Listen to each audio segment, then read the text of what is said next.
Welcome to Coffee with Catholic Workers, a podcast made by and for Catholic workers. I'm Theo. And I'm Lydia. We've both been a part of the Catholic Worker for the last decade or so, and we're excited to bring to you conversations with Catholic workers from around the world. Today we're talking to Regina from the White Rose Catholic Worker Farm in La Plata, Missouri. Regina shares what it's like to live off-grid within a larger community as part of a land trust, as well as the ongoing exploration of balancing values with the day-to-day of raising a family. Now, here's Regina.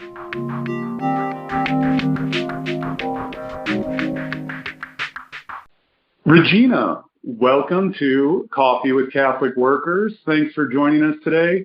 Can you start off by telling us, how did you find your way to the Catholic Worker and then to find your way there to northern Missouri at the White Rose?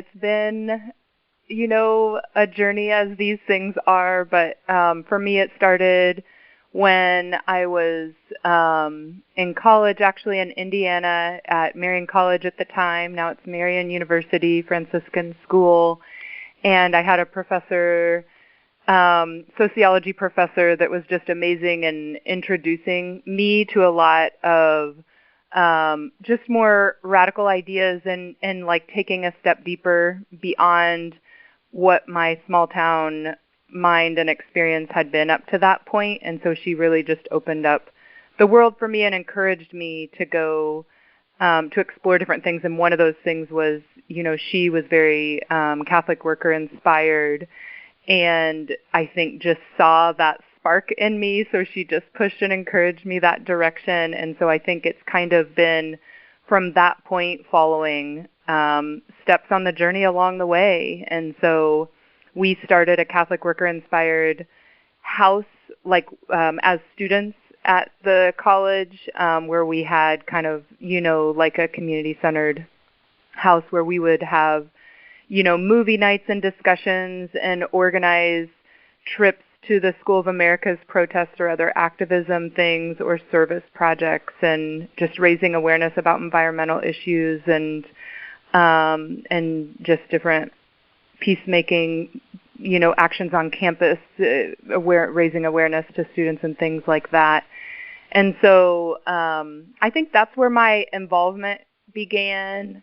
And then soon after, when I moved to Chicago, I ran into folks who were in the process of starting a Catholic Worker, which included John Bambrick, who became my husband, and now we're all here together, 15 years later in Missouri and still doing it. And so, so the White Rose started in Chicago as, really we were trying to form an integrated community where we were able to do, just to represent the different aspects of the Catholic worker movement. And, in a way, like the young 20-something energetic, we were trying to do it all, which it was a very exciting time, like lots of young people and energy.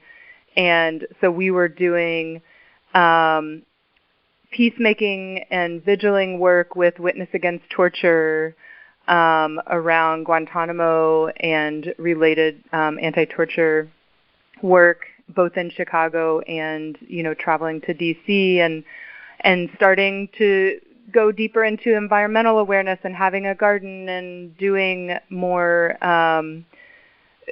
things in that realm, doing small-scale hospitality, having open meals and roundtable discussions in the house, and really trying to have like just bring in that integrated vision of what of the Catholic worker. And we really were excited about all the pieces and the holistic view of that. And over time, I guess I should say I've always been particularly biased towards, myself personally towards, Peter Morin's vision for a return to the land and craft-based village. And so I think for me, that's really where my heart was, and I'm surprised I even lasted in the city as long as I did. And I think John saw that in me as well and really tried to push us to get to a more land-based situation, and that's one of the main things that drew us to Missouri, to be able to, and at the time there was also a community called the Possibility Alliance that was doing a lot of similar work, and so we wanted to not just go out on our own and be like a Catholic worker farm in the middle of nowhere, but like really be in community and networking with other folks who are like-minded, doing similar work. And so that's what brought us out here originally. And we're here, 10 years later. Listeners with a discerning ear will be able to tell that we're speaking to you over the phone instead of our normal internet interview style. Can you tell us why that is? Yeah, I think, it's interesting because I think originally when we came to Missouri, and even before when we met the Possibility Alliance, we were very inspired by their witness of trying to reduce their dependency on fossil fuels and trying to live a more integral, like nonviolent life from all aspects, including like the very ways we take care of ourselves and where our needs are met and taking care of each other. And so I think they just really were taking a deep dive in that and were a really inspiring presence for us to plant that seed for us. And I think over time, because they're no longer here, they've moved to Maine, and we're here continuing to build community as part of a neighborhood called Bear Creek Community Land Trust, where ourselves and our neighbors have put our land together into a land trust structure. And I think over time, through the like ups and downs and challenges of building community on the ground and all the things that come with humans trying to live together and get along and go against the individualism of society, and then the whole aspect of 4 kids in our family now, which we didn't have when we first arrived here. I think our ideals were very strong when we landed and very black and white, and now 4 kids later and, a little road weary of building community, but still feeling like, wow, this is our path. This is where we are called to be. This is a witness that we feel like the world needs, and it's just feels written on our hearts to continue to live in a way that's connected to the land and each other and the world around us and be present to what's going on. And it's almost like, just the direction of just the way that just social media screens, how it's become like an extension of so many people's bodies and minds, where they're not able to be creative and think. I think it's limiting people's ability to be able to be fully human and themselves and their own individual. And I think that it's part of the activism that we feel like is how do we remain connected to each other, and we're feeling like, that one barrier is just the way that that screens have gotten in the way of that. And so, when we got here, I think, like I said, we were much more, I would say, just a bit more dogmatic in our thinking, and we've let go of a lot of things, but that one has come to feel like more important over time, even as we've loosened some of our ideals, as the rubber hits the road and we're like, okay, processing firewood by hand is great, but we don't have the people power to do this. We're using a chainsaw. Living without a car is great, but when you're in rural Missouri and trying to get reclaimed materials and do what you can to live lightly on the earth and be able to support the building of a community, like, yeah, we're going to need a car. And so there's been a lot of those things that we've loosened up on. But I think as I've seen over time with the hundreds of visitors that we host and come through here in a year, of just seeing how, and of course there's like lots of aspects to it, but I feel like a lot of people aren't being served by, just the way that the attachment to people's, to a person, to their phone is limiting their ability to like seek within the power that they have, as well as the like healing power or balancing power that is like directly in front of them. And I think sometimes having the screen like prevents us from being connected, truly connected in that way to ourselves and what's right around us. So anyway, it's like a long-winded way to answer your question. But yeah, so we use a landline phone as long as they exist. They might not exist at some point, and then we'll have to make some decision about if we're going back to the Pony Express or we're just going to all be on, have the phone too. But as long as it exists, we still have the landline phone, and we create a space here when we're gathered as community, and that's one thing I appreciate about, the culture of the Bear Creek Community Land Trust that we're a part of. Generally, when we're gathered, people aren't sitting and scrolling through their phones. And it is like an intentionality that we're creating of like prioritizing community and presence to each other. And so when we're gathered for a meal, we're having a meal and we're being together. And I think that in itself is becoming more and more of a radical idea for humans to like interact without like that barrier or distraction between them. And so I think for us, we just see like in this tiny, tiny sliver way, our non-participation.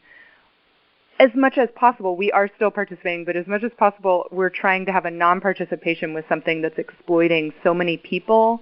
But I don't think, people always realize it, because that's just, just seeing how that addiction is working. And I just see it affecting so many aspects of life. And so I think that's just something that we're enjoying creating an intentionality, like a space where it's just a little different. Now, do we still use cell phones and we're still dependent on them for certain things? Yes, but we're trying to be a bit more intentional. And so, when we have visitors come, just like at a retreat space, we ask people to to limit their phone use and keep it out of our like common spaces, like I said, where we're gathered for meals or gathered to work together in the garden. And in those spaces, we really try to keep it out as much as possible, and just try to have a little slice of a bit more intentionality around that. So yeah, but it's hard. I think that probably many people would struggle to think about how they could live life without a screen constantly. And it's really only been a fairly recent development of cell phones being ubiquitous to everyday life. Can you tell us a little bit about what your community looks like? Yeah, so as I mentioned, at the White Rose here, it's basically our family of 6, and then we host, like I said, people throughout, usually, especially in the warmer months, we'll host people who are coming in different capacities to have an immersion experience, or they're wanting to explore land-based living for themselves back at their place and, having that experience, or coming to do a retreat or a detox, or to, unplug or turn their screen off for a while and just be in a different flow, take a break from their work that's very stressful and just be in something different, or coming to learn more about gardening or living off grid. And so it's like educational, healing, volunteering. People are coming for different reasons. And so that's a lot of the work we do, is being present to people coming in, both coming to visit the White Rose as well as Bear Creek Community Land Trust, which is the bigger off-grid neighborhood that we're part of.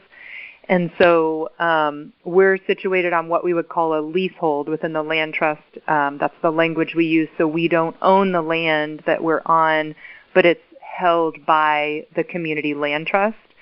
And then everyone in the neighborhood has their own private leasehold, and then there's common land that would include access ways and pasture, grazing areas, forested land, and some ponds for swimming or fishing and things like that. And so that's kind of the structure of the neighborhood that we live in. And like I said, we welcome people from all walks who are coming to explore this at different levels, who are like, okay, I want to come for a day and volunteer, all the way to I'm ready to live this way. I've been wanting to do it for years, and they're wanting to come and figure out how they might do it. So we're creating a space for people to both learn and explore that dream and that desire. It seems like there's more and more of a hunger for people to want to find a different way to take care of themselves and each other that isn't so exploitive and just feels more balanced and connecting. And so that's a big thing, just being present.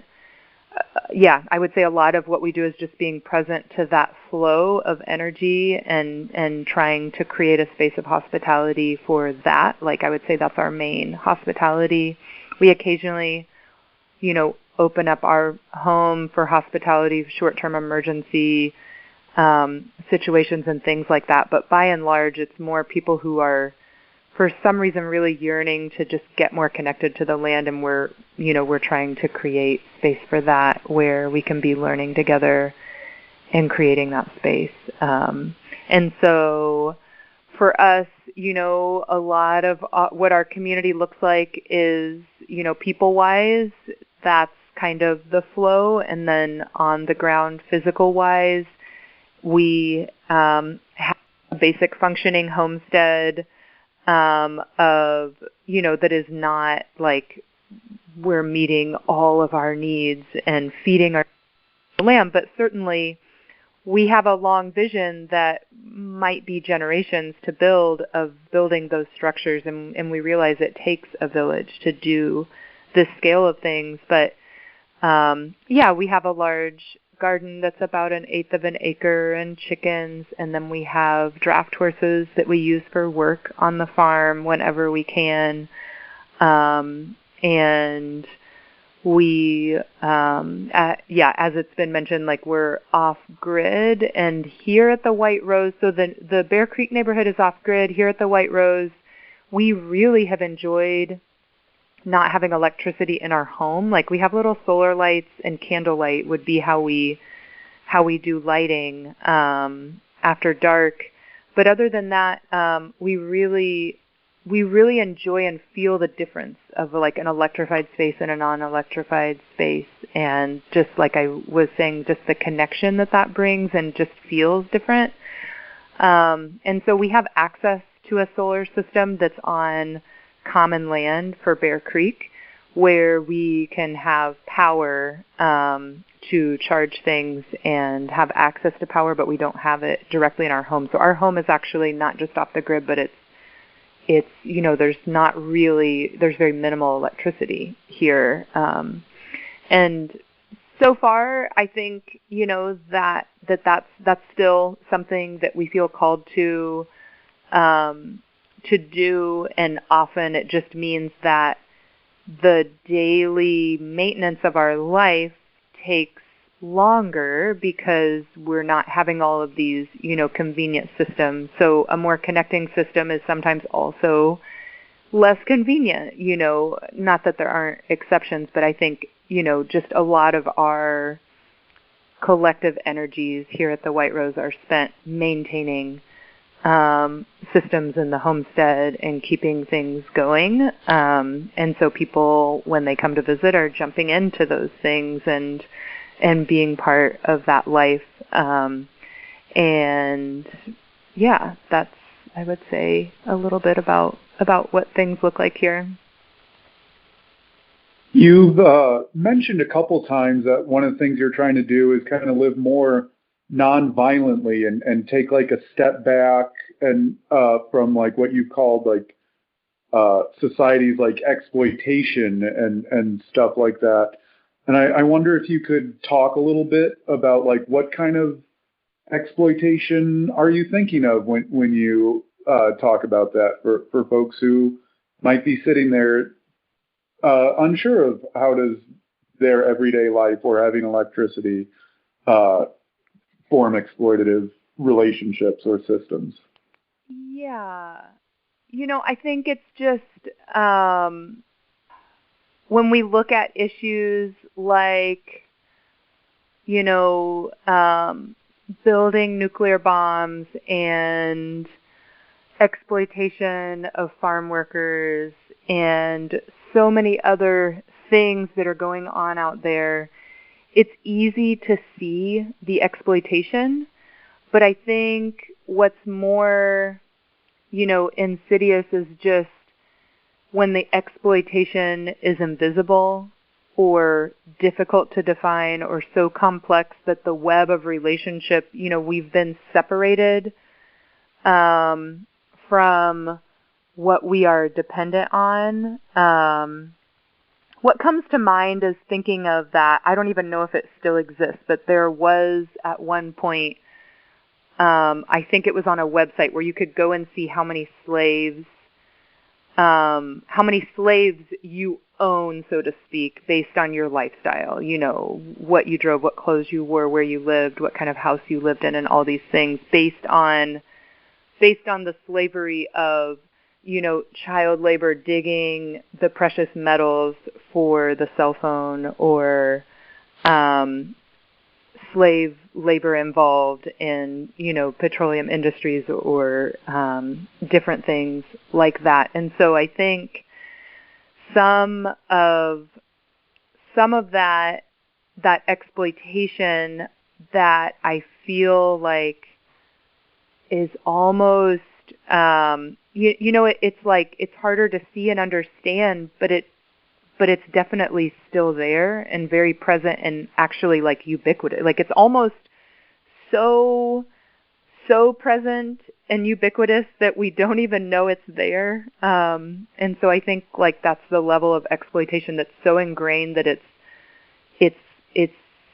sunk into our habits and our attention spans and the way that we think, the thoughts that we think, the way that we are consumers and of both ideas and material goods, and the way that our self-worth is wrapped in what we have instead of who we are as a unique individual and our creative energy. And so I think all these forces are pulling people apart, and it's making it harder, like I was saying before, to connect and to be connected to what is happening directly around us. And so I think I do see it as an exploitation that is, like I said, has become unpopular to see as an exploitation in our world, because it's like, well, that's how I do that. That's my work, or that's my, it's become designed to have so many aspects of our life tied up with it. It is so hard to untangle ourselves from it.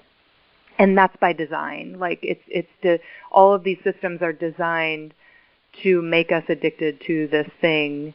And so I think part of like the nonviolence and non-participation in this exploitation is how can we reduce our participation in this system that is just like creeping in, and has already crept in to so many areas of our life without really a lot of people asking relevant questions of like, what's the impact of this? How does this impact my relationship with Spirit and God and each other? Like, are these questions really being asked by the people who are developing these technologies?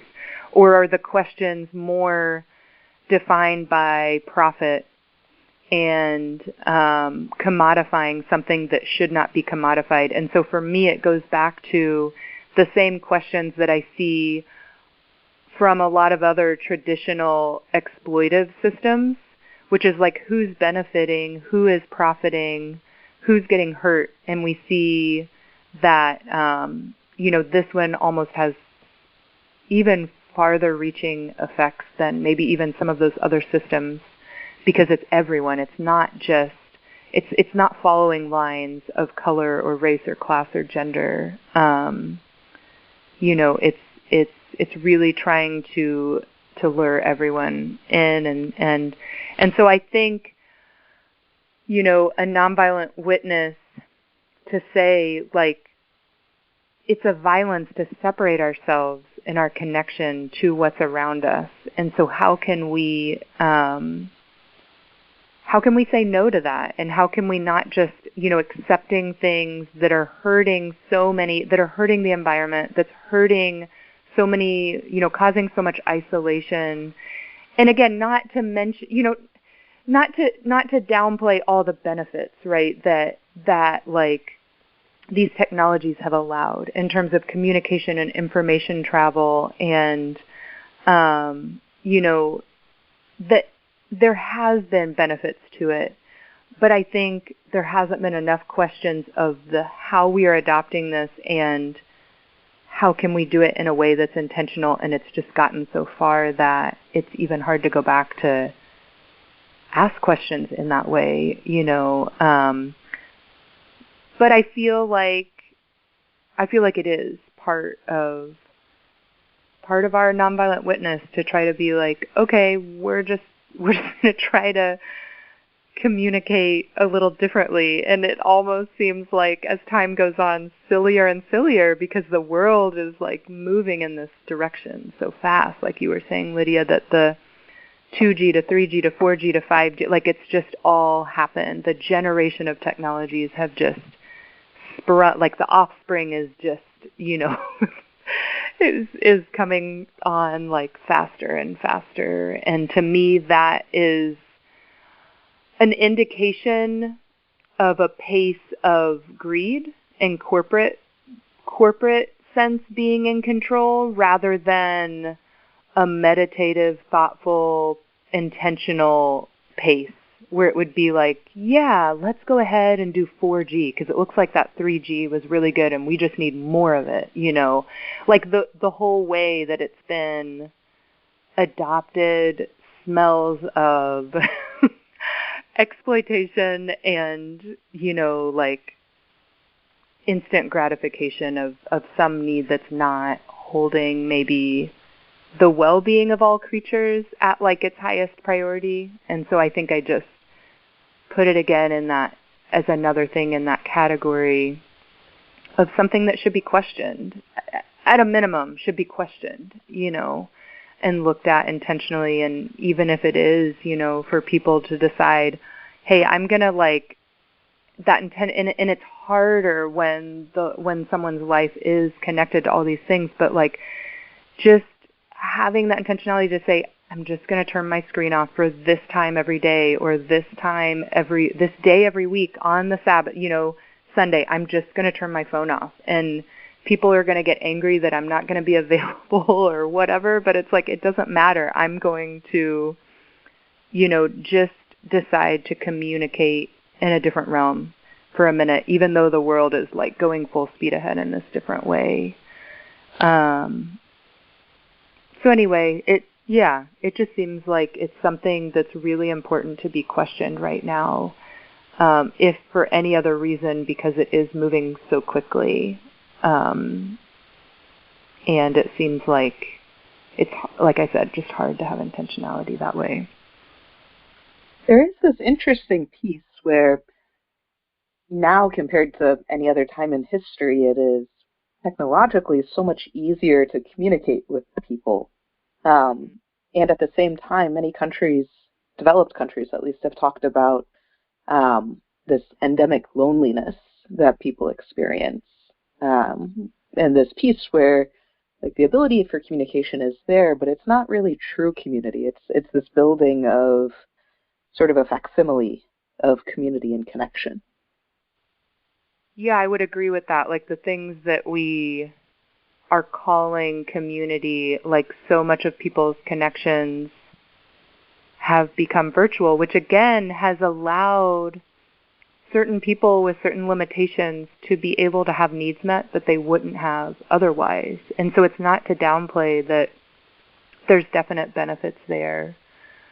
But I sometimes look at, okay, there's those benefits, but is there any way to just get the benefits and not have the junk? And I don't see that there's a way.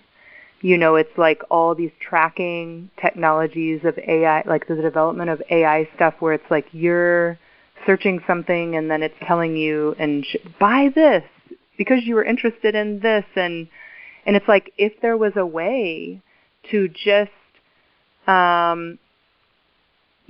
crystallize into these are the positive benefits of these technologies, and could we use them in their proper, have their proper place and not have them bleed into a place that they shouldn't be. And I think that's what I see, not like the technology in itself, but because it's gotten in the hands of corporate greed, basically, and with the wrong intentions of just sell more, buy more, more consuming. And I think because if that value is placed on anything, then, a thing can become abused that could be really good. And so it's just hard to separate out the junk from the good that's created and have like a limitation. Like I don't think we as humans or we as Americans are very good at placing limitations on ourselves. Like I try to help my 6-year-old, teaching and discipline about like the goodness of limitations and discipline, but it's like it's hard for a 6-year-old, it's hard for adults, it's hard for our culture, and I think it's just becoming maybe a value that's not prioritized, and it's just somehow assumed like, yeah, just keep taking in as much as you want of this, and somehow that's just seen as okay, or it's just not really being questioned.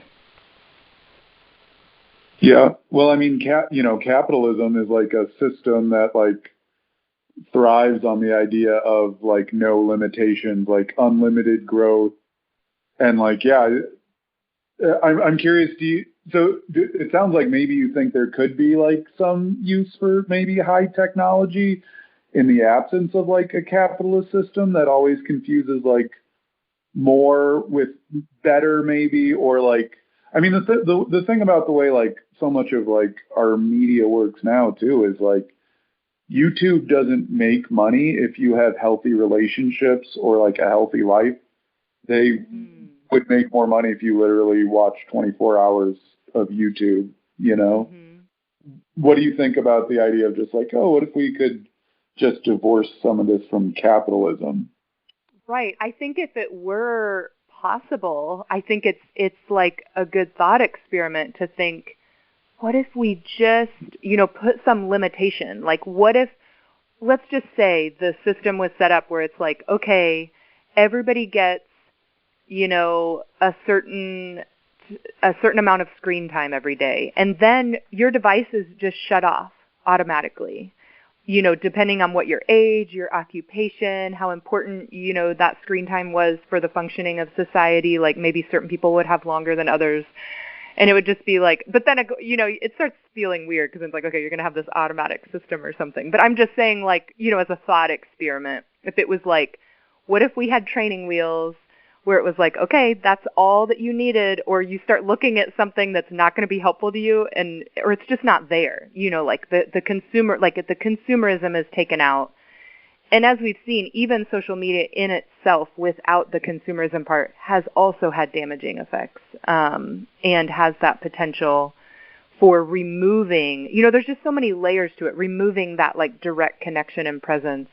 And so, but I do think there's certain aspects that could be helpful if they were applied with a certain sense of, limitations, and with the idea that, oh, we're using this for research or furthering the knowledge base or communicating with other activists in the Middle East or whatever, like it's done in a way that is for good, and is that possible? And I don't know. I mean, maybe just like so many other systems, like that have the potential for addiction, that we have maybe taken the sacred and profaned it. I'm thinking of, food or any other addictive substance, like, in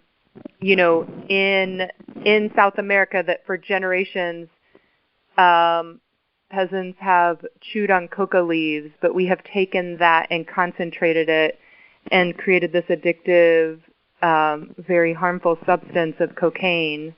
Or even food, that like food is supposed to be this nourishing thing. Is there a way to have food where it's only providing nourishment and not having any negative impact? I don't know if you can separate it, because there's like the whole idea of a human element is that we were created to be able to have free will and make choices, and we have like a role to be caretakers and to find a way to be taking care of each other.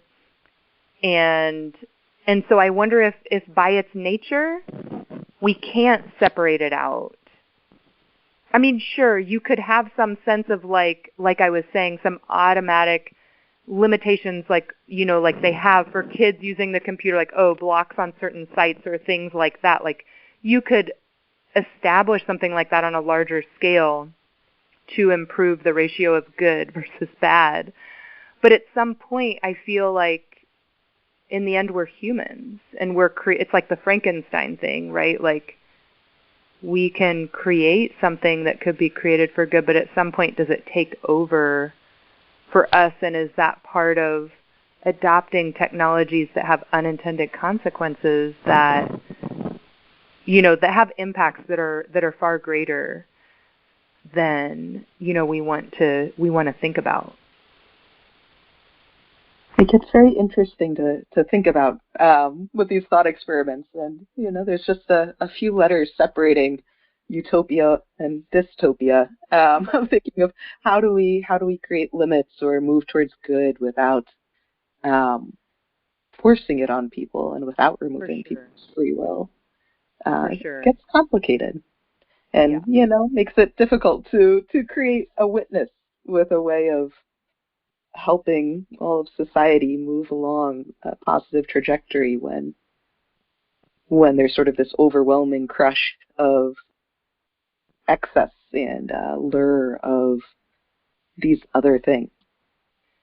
Sure. Yeah. And I think, as there are people who feel connected to this idea of like, hey, I'm seeing in some small way that like, I've noticed that when I spend an hour on Facebook instead of 20 minutes, my mental health isn't as good.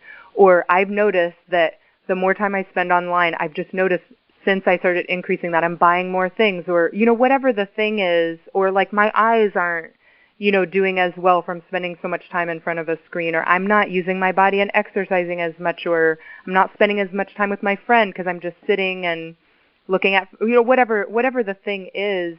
And I think as we have these moments of realization, and this, I guess, could be going back to the, calling out to the White Rose movement in Germany, where they were trying to shake people in German society and say, like, wake up, like this thing is happening, but you don't even see it.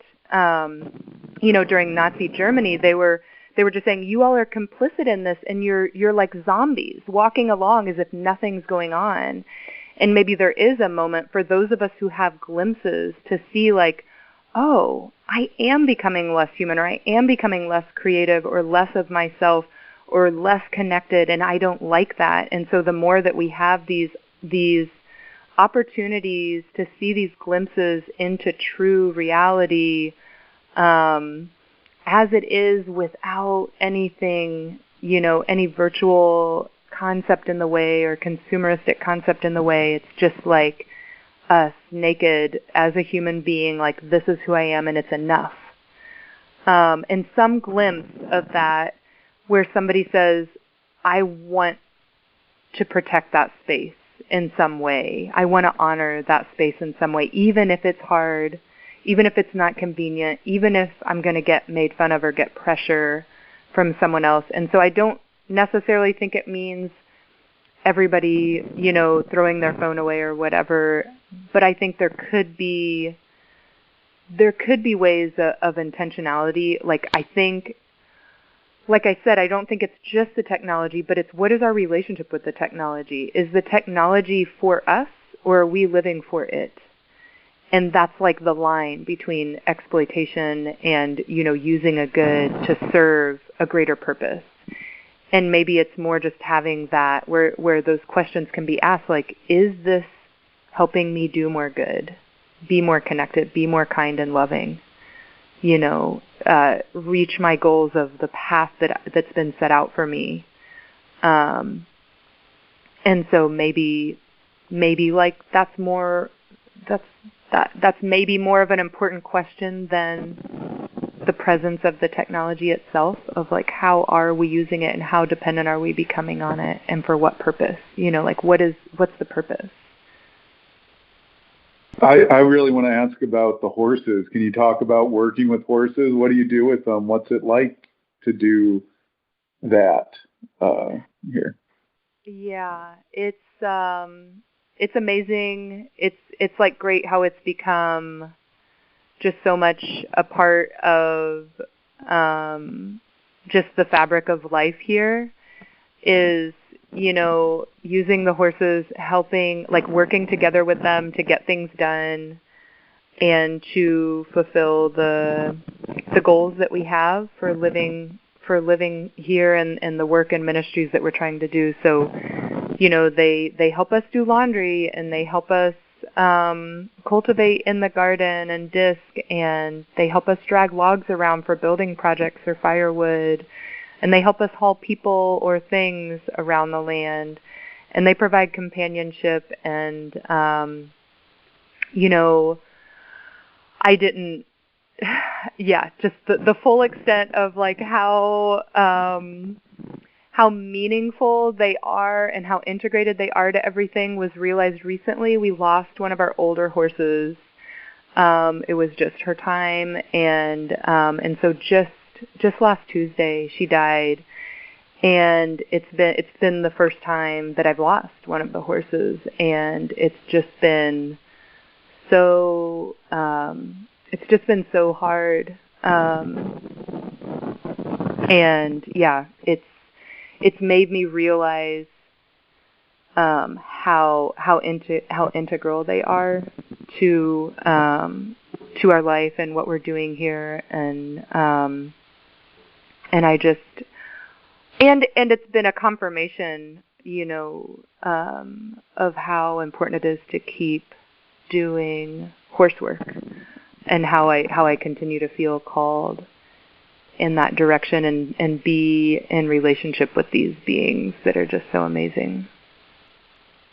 Great. Well, is there anything else we should know about the White Rose Catholic Worker, or your life out there on the land as we wrap up here? Well, I can't think of anything in particular to say, but just that if anyone does want to learn more, they're welcome to be in touch and reach out. We love to welcome visitors who are wanting to dive deeper and see more about what's going on. So feel free to reach out and give us a call if there's anyone who would like to find out more. Wonderful. Thank you so much, Regina, for joining us today. Yeah, thanks for creating the space.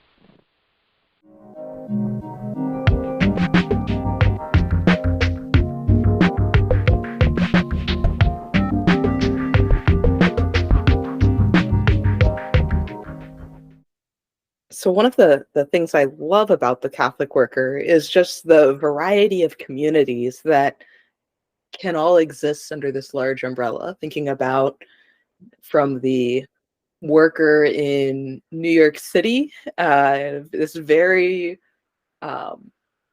urban, busy environment, to living off-grid, almost off electricity in rural Missouri, and to be able to have a movement that has values that can speak into both of those communities in their own unique ways, I think is really unique in having something that can hold everyone together.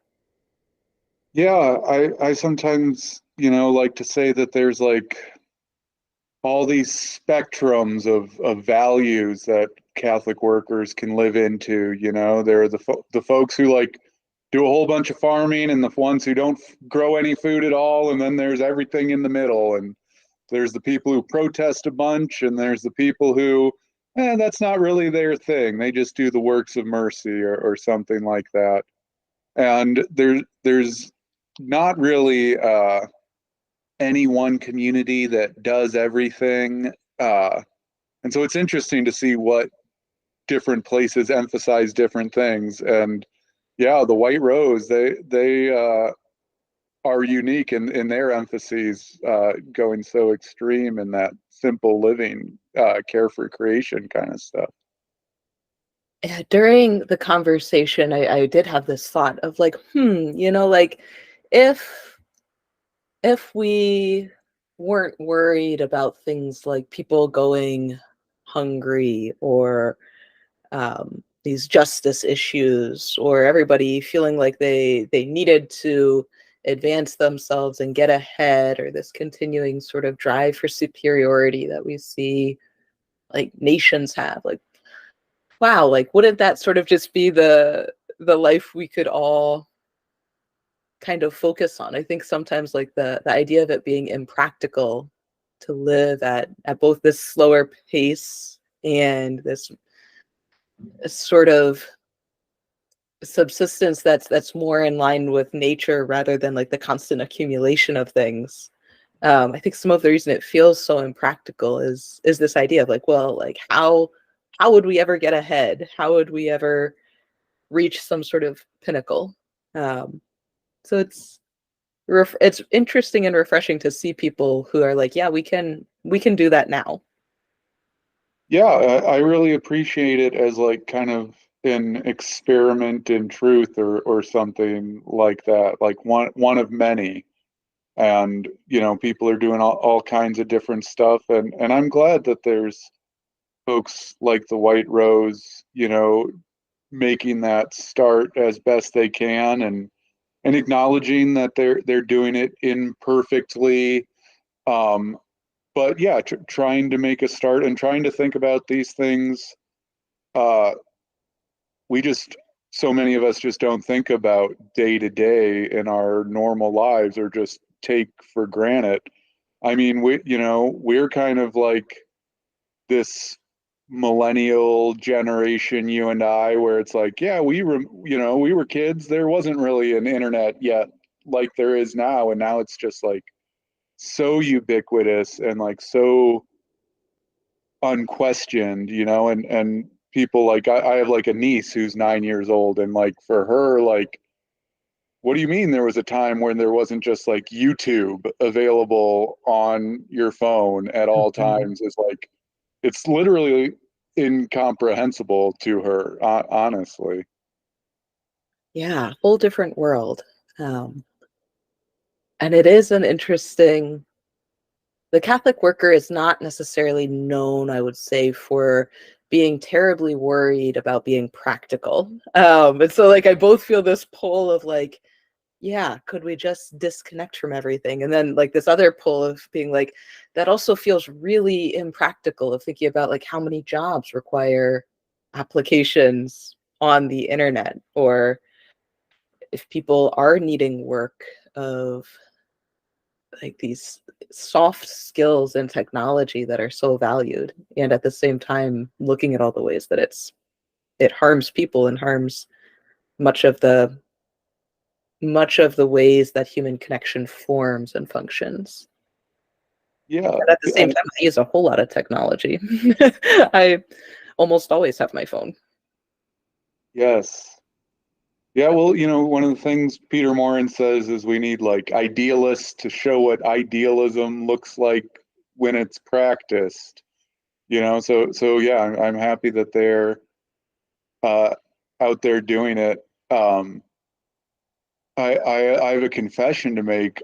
Despite my kind of like minor status as somebody who promotes the Catholic worker online in a variety of ways, I'm secretly deep down one of these white rose Catholic worker, kind of technology skeptics. I do think that there's like a lot to think about when we do this, and like you were saying, like I use my phone very regularly, and since talking to Regina, I've been a little bit like, oh, maybe I should take a day off. But anyway, but yeah, I mean, I agree with Regina about everything she said, and maybe even more on a certain level. But if you and I weren't doing this podcast, there'd probably be a few less people who'd even heard about the ideas of the White Rose, and how they're trying to live right now. Yeah, and I did appreciate the point she made that it's not that technology in and of itself, whether it's the internet, social media, phones, or if we think about things like advances in science or medicine, or even if we're thinking about like technology that's used for war, like the technology themselves aren't the things that are inherently bad, but sort of how they're used and what the intent behind them is. We have both like the things that help people are often the things that also harm people. We think about even the ways in which many advances in medicine come from war and come from military research. It's not that any one piece is bad in and of itself. It's simply the ways that we exploit it, and whether or not whether or not we as humanity have the capacity to use some things for good is perhaps the real question. Yeah, well, I mean, just the thing about it, just so much in our society is just like that more is always better, and Regina talked about this, and it's just like not discerning. So yeah, so like maybe like there is utility for a doctor to have a certain kind of computer or something like that, like that is a social good. But yeah, like for all of us to be plugged in all of the time, uh it, yes, really starts blurring like how much negative does that incur versus some of that good. We should track at like Sugar Creek how many times we see people on their phones. Yeah. Well, Myself and the Chicago crew would probably be right up at the highest levels there. well, and me too, I taking pictures, sharing them in real time, stuff like that. Before it, you wouldn't know what Sugar Creek was until you'd been there, and now there are folks sharing pictures. I mean, I was a cell phone-less Catholic worker for a long time. I only started regularly having one after many years in like 2020, when I took a bit of a step back from the movement and was living kind of a normal life with a normal job, kind of forced me into it. And I in my Catholic worker travels, I think a little bit around that time, many communities moved towards technology more than they had because of like the necessities of that era. All of a sudden during COVID, uh, you couldn't go to Sugar Creek, so everyone got a Zoom account who had never been on Zoom before. Or some of the Catholic workers who didn't even have like an internet connection at their house were like, well, I guess maybe we should think about that, since no one can talk to anyone or go anywhere in real life. So there's been a little bit of a shift in the movement, I think, even the past 5 years. For sure. Yeah. Appropriate use of technology. Maybe, who knows, maybe that'll be a round table at Sugar Creek. Start throwing out ideas. Yeah, I'd be surprised if it hasn't been one already. I'm sure at some point it must have been.